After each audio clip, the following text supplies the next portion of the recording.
And that while biodiesel is safe to handle and store, the home brewing process that we're about to do involves flammable, poisonous, and caustic chemicals, alcohols, and lye. Sounds fun, doesn't it? So wear your safety glasses and nitrile gloves with plenty of ventilation. All right, let's get started. There are a number of materials and supplies you'll need to make your own biodiesel. We won't describe each and every one, but we will as we go through the process of making it.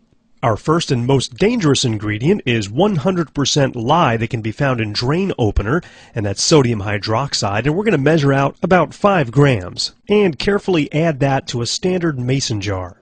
Our next ingredient is methanol, which can be found in the name brand Heat, which is available in most auto parts stores. Measure out 220 milliliters of the heat. Then carefully add the heat to the lye. Seal the top tightly and begin swirling it until the lye is dissolved. And this mixture is our methoxide solution, which is very dangerous, so be careful. I'll be using brand new vegetable oil, which is cholesterol free, by the way, and we'll measure out 1 liter of oil, and we need to heat it up. So we'll get our little stove, pour our oil in a pot, add our thermometer, and heat it up to about 130 degrees. Carefully add the hot oil to a 2-liter glass or plastic bottle. Then pour in the methoxide solution, seal the top, and begin shaking. You have to shake pretty hard for about 5 minutes. Set this mixture aside, and in about a half hour or so, you'll see some color change take place. And you should start to see a darker layer at the bottom. This is our glycerin, and our biodiesel is the lighter color on the top.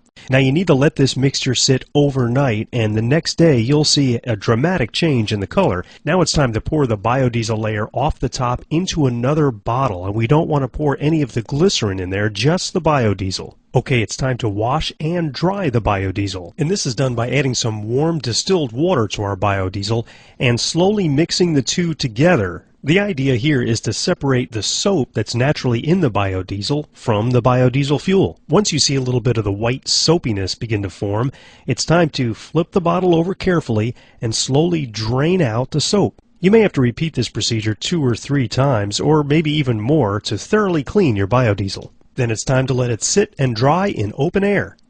Okay, we've let our new batch of biodiesel sit for a few hours, but it really needs a couple of days to completely evaporate, and then it'll be ready to put in a diesel engine.